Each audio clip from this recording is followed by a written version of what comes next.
Welcome to Brier's Music Showcase. I'm Bryer and welcome back to another video. And in this one, I'm continuing my 70s series, and now we're up to 1971, which to a general audience, 1971 is often considered one of, if not the greatest year when it came to music. And I wouldn't argue with that, because there are many great albums that came out in this year. But of course, in this series, I'm only going to show my top 5, plus some honorable mentions. And of course, the only catch is that I'm only restricted to what I have in my personal collection. So if I don't show an album, that's where you come in. In the comments, let me know some of your favorite albums from 1971. And without further ado, let's begin. For number 5, we're going to start with the Rolling Stones. And it's a good one because it's my favorite Rolling Stones album. And that, of course, is Sticky Fingers. Gotta love that album cover, huh? But anyway, so yeah, Sticky Fingers. This is the Mick Taylor era, which to me is my favorite era of the Rolling Stones. And top to bottom is a classic album. I mean, it starts out with Brown Sugar, which, you know, you can argue it doesn't really age well on the to an outsider. But of course, it's still a terrific song, a great opening track. It just rocks out the entire time. Great song. Then it goes into Sway, one of the Rolling Stones' most underrated songs. Love the feel in that one. Just great melodies throughout. But then you have the ballad, the classic ballad, Wild Horses, which again, just a beautiful song. Can't Hear Me Knocking is another fantastic song. Bitch, of course. Yeah, that's a great song, regardless of the name of it. You know, it's got some songs that I'm not too crazy about. You know, You Gotta Move, I Got the Blues, Dead Flowers. Those are fine songs, but obviously not the big standouts. But regardless, still great album. Then the album closes off with my favorite Rolling Stones song, and that of course is Moonlight Mile. Just a gorgeous song with great string arrangements, and really enjoy Mick Jagger's vocal delivery on here. Just really sets the tone, sets the mood, and it's a great way to close out the album. So yeah, it's a fantastic album, and it's my favorite, and one of my favorites of 1971. So of course we're gonna go through the packaging real quick, at least in this particular CD. So this is an older issue, I'm assuming. I can't tell you when this particular issue came out, but I don't think I showed in the back yet, but there it is. Of course, the vinyl had a zipper, which is kind of cool. Sadly, of course, you don't have it here, but let me take out the disc. So, of course, this is what it looks like here. Very standard. You have of course, you have the Rolling Stones logo there. Then let's look at the booklet, it's more of a pamphlet really, because there's not much to say. But again, here it is. It's the same thing as it was in the jewel case, but then you open it up, you just have this nice photo of the band, then you have all this information off to the side. Alright, so yep, as I said, this is to me the best of the Rolling Stones, even though they've released a lot of great albums. But for 1971, they definitely came out with a really good album. So that's my number 5. Moving on to my number 4, of course we have to talk about this person, and he may or may not appear again, but of course we gotta talk about David Bowie, and of course the album in question is Hunky Dory. This could possibly be my favorite Bowie album. Again, possibly, because he's released so many great albums in the 70s. But this is definitely one of my favorites because there's so many fantastic songs that I always go back to. Of course, you have Changes, which is a fantastic opening song. Love the piano on here because previous albums he was mostly writing songs through acoustic guitar, so they were very guitar heavy, I guess you can say. But here he's starting to write more with the piano, which definitely is a different feel, and you can definitely feel that throughout the album. But Changes, great song. Oh You Pretty Thing, nice follow-up song. You know, then you have 8-Line Poem, which is kind of a shorter song. As the title suggests, it's just a 8-line poem, which is it's interesting, so I like it. And then after that, you have my favorite David Bowie song of all time, and that of course is Life on Mars. Love the song on it. The piano playing, which was done by Rick Wakeman. Of course, he would later, actually, he would become a member of Yes, pretty much. I don't know when exactly, like just before, but it was around that time. But yeah, love that song to death. Kooks is a very quirky, very nice song. I actually kind of like that song. Quicksand, another underrated song on here. Fill Your Heart is pretty good. Andy Warhol's great. Song for Bob Dylan. Queen Bitch. That's funny. That's the second album in this episode where it has bitch in the title. That's not, hopefully that's, well, it probably won't be a common thing. But then it closes out with the Boulay Brothers, which is another really underrated song and another great way to close out the album. So yeah, Hunky Dory. Let's look at the back. Another great photo of him right there. Yeah, it's a great all the way through. Let's look in the inside. So the disc, you just have a nice little disc there. Then you take out the disc, you have another photo of him right there with the long hair. Then let's look at the booklet. So it's pretty much the same. Here you have the information here. Might as well give you who played on the album. So of course you have David Bowie, vocals, guitar, piano, sax, and piano, and phase piano.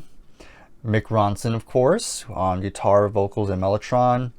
Trevor Boulder, who played bass and trumpet.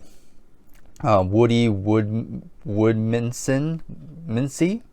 drums, brushes. Rick Wakeman, piano. Ken Scott on ARP synthesizer. Spoken introduction to Andy Warhol. So yep. Then you have the lyrics here.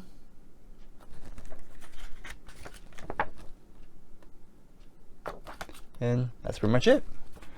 Alright, so that is my number 4, Hunky Dory by David Bowie. At number 3, of course, we need to represent the great women in music, and this is one of my favorite female artists of all time. That, of course, is Joni Mitchell, and here is her album, Blue. Yep, this was the first Joni Mitchell album I ever listened to, and I loved it right away. I just loved her vocals on this album. Again, the mixture of her lower than high register. So it's just fantastic, and she's just using her vocals anywhere, almost like Kate Bush, but not as theatrical, I'd say. But yeah, you feel the emotions, as the name suggests. It's blue, kind of sad, melancholy, because by this point she had broken up with Graham Nash, but kind of now going to a relationship with James Taylor. So a lot of emotions during this time for her, and yeah, like I said, you can feel it throughout. So great album cover, by the way. Just perfectly sums up the music. Starts out with All I Want, great opening track, and very folky, which again, that's pretty much her music at this point, but love it. My Old Man, great follow-up song. And Little Green, which is a very nice song. Of course, when this song first came out, nobody knew what this was about, but years later it was revealed this was about her daughter she had to give up for adoption. So yeah, it's a very sweet song. Carrie, great song. One of the more upbeat songs on the album, but yeah, it still has still nice. The title track, again, it's piano heavy, just very nice song. Again, very sad sounding, but again, I like depressing music. California, of course, representing here. This Flights Tonight's really good. River, A Case of You, again, showing off her vocals on that one. Then closes out with The Last Time I Saw Richard. So yeah, another top to bottom, I'd say this is another perfect album in my opinion. So yeah, let's go ahead and look inside. So the disc, again, this is like an old CD issue, so of course the disc is not a whole lot to it.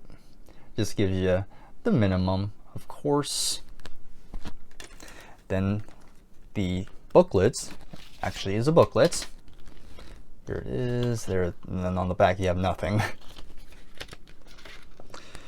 Here, gives you the credits here and some information. Okay, so you have Stephen Stills on here, who plays bass and guitar on Carrie. James Taylor, who I mentioned previously, played guitar on California, All I Want, and A Case of You. Sneaky Pete on pedal steel on California, This Flight Tonight. Russ Kunkel, that's always all these names, I swear. Drums on California, Carrie, and A Case of You, and that's pretty much all the additional musicians here. But then, of course, engineer Henry Louis, and all the rest. Then here you have the lyrics, of course.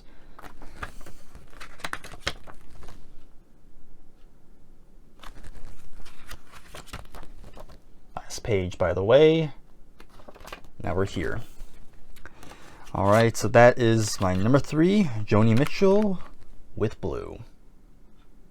Now we've come to number 2, and really number 1 and 2 could flip-flop, but it's kind of been the same for quite some time, so who knows, it could change, but I'm gonna go with what I have here. Number 2 is Led Zeppelin with Untitled, or Led Zeppelin IV, or whatever. I like to call it Man with Stick album. And as you can see, there's a man with sticks on his back, and on the back you just have a negative image of it. Of course, that's not the original back cover, I think. All right, so again, classic Zeppelin. I mean, yeah, what has not been said about this one? Just so many iconic classic songs on here. Let's just go through it. By the way, even though I was going to show this later, but of course you have this gatefold here. So let's look at the track listing. I have to look on the disc because it's not on the back. Starts out with Black Dog, of course, classic song, classic riff. Then goes to Rock and Roll, very heavy, very fast-paced song. Again, Led Zeppelin nowadays Led Zeppelin isn't really considered a metal band, but you can definitely hear the influence from that song alone, even in previous songs before. Battle of Evermore, very nice, very acoustic heavy, like the mandolin playing on that song. And of course, references to Lord of the Rings, which is nice, very pleasant song.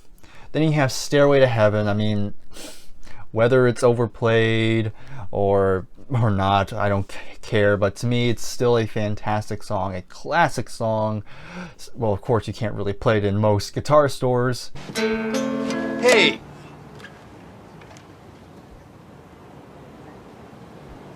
No stairway.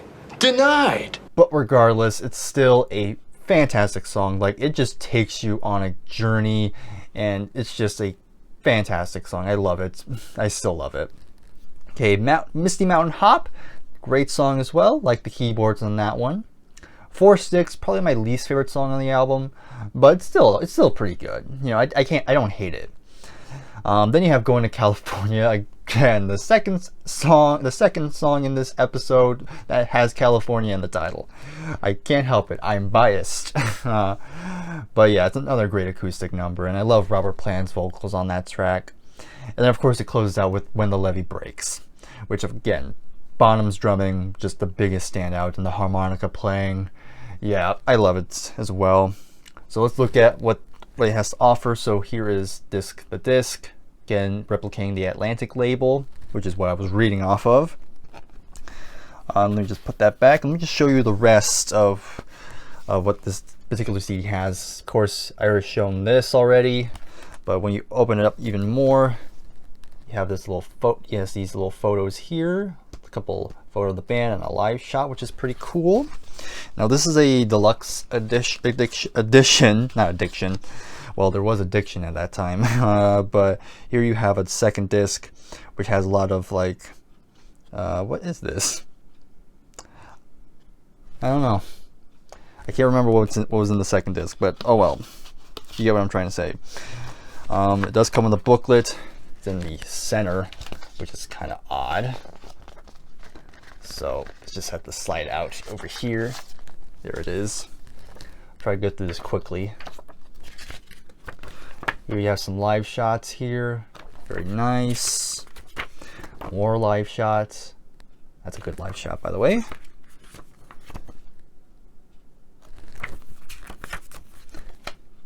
You have the inside, which I think is supposed to replicate the inner sleeve. You have to just set the lyrics to Stairway, and of course the credits there. Actually, no, that's the track listing. Never mind, forget what I said.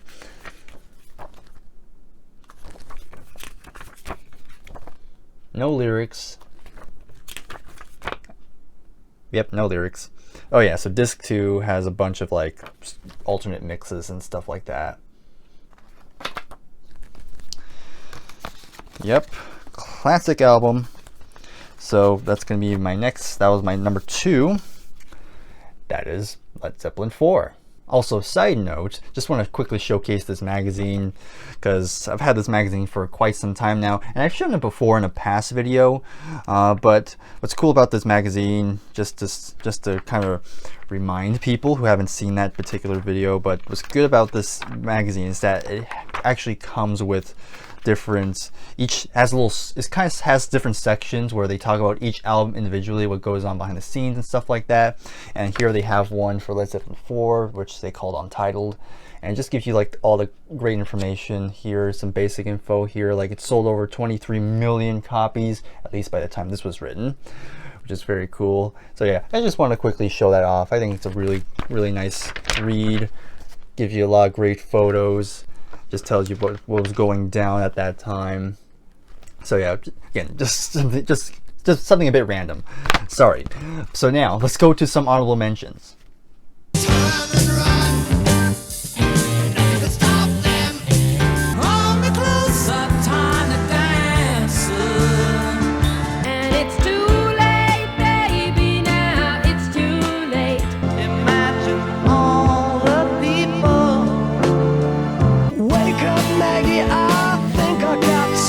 And finally, my number 1 favorite album of 1971 goes to, and some people might have already predicted this, but it has to be Who's Next by The Who. Yep, another fantastic classic album with a classic cover to go with it. So just want to showcase the record itself. There it is, MCA right there. This is like a little bit of a later pressing, but still very cool. Again, shout out to Garrett. But yeah, love the album. By the way, here's my CD, which I'll show. But yeah, another one of those albums where so many people have talked about it before, but it's a classic album. Again, this was a lot of the songs were leftovers from the abandoned Lifehouse project that Pete wanted to do. Of course, never really happened, but we had some great songs, and so they put it onto this album. And of course, heard they're going to do a whole 50th anniversary super deluxe edition, so I don't think I'll ever get that. That's a bit out of my price range, but regardless, we're just talking about the album itself. Of course, here's the back as well. Again, starts out with the classic Bob O'Reilly, I mean, classic synthesizer intro. Again, catchy chorus. Goes into Bargain, great follow-up song. Very great rockin' number. Love Ain't For Keeping, some would say that's one of the weaker songs on the album. I still enjoy it. It's a short song too, so it's not that bad. You have then it goes to My Wife, which is a John Entwistle song. Of course, he's always known for writing these very kind of comedic songs, but he does a great job on it. And I like the horns, of course, also provided by John. The Song Is Over. Fans love that song. One of my favorite songs on the album. Getting in Tune is also really good. Again, the piano on that song is great, and the bass work. Going Mobile, another one of those songs where some people would say that's the weakest song. Again, I don't mind it too much. Again, I mean, I would agree it's one of the weaker songs on the album, but still pretty good. Again, another song I don't hate. Then the last 2 songs are also Who classics. Of course, you have Behind Blue Eyes, which is supposed to be the villain song to Lifehouse. But even out of context, I still think it works very well on its own. As well as the final song, which is, of course, the other epic classic, and now, of course, it Won't Get Fooled Again. It's my favorite Who song, one of the greatest rock songs ever. And I've said this before on numerous occasions, but to me, that song defines what rock and roll is. And yeah, love it. The scream. I mean, yeah. This particular CD, by the way, has some bonus songs, has it actually includes a lot of songs that were on Lifehouse, like Pure and Easy, Baby Don't. It also has songs like Baby Don't You Do It, Naked Eye, Water, Too Much of Anything, yeah, I Don't Even Know Myself, and a different alternate version of Behind Blue Eyes, which I think is an alternate mix. But yeah, let's go ahead and look at the CD. Let's see what it has to offer. So there is the disc right there. Kind of nice design. Open it up, you have this nice image there. Who's next? The Who's Next is here. A dynamic new single, Won't Get Fooled Again, and a national tour beginning in late July. Not bad for openers. Cool.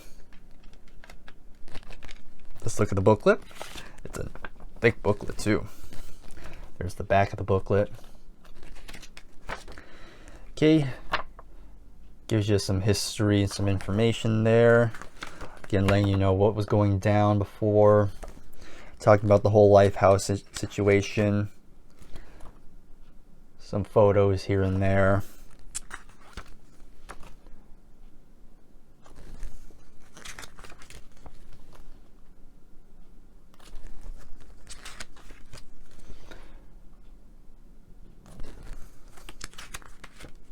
Some nice live shots.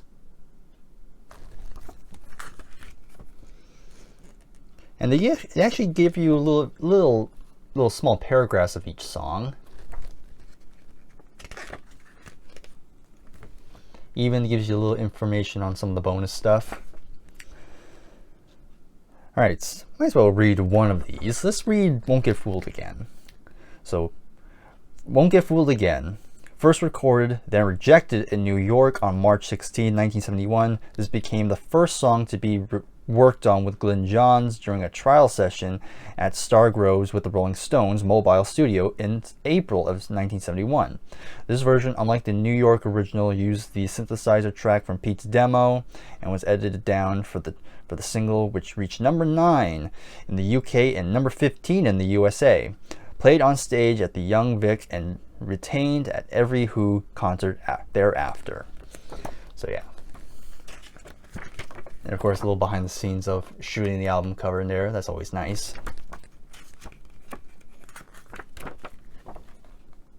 Last page.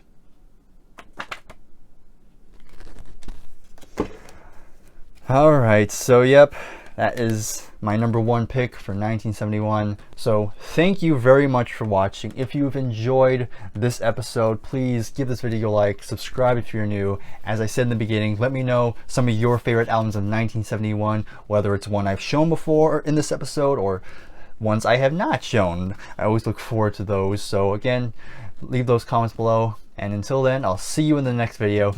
Take care and goodbye for now.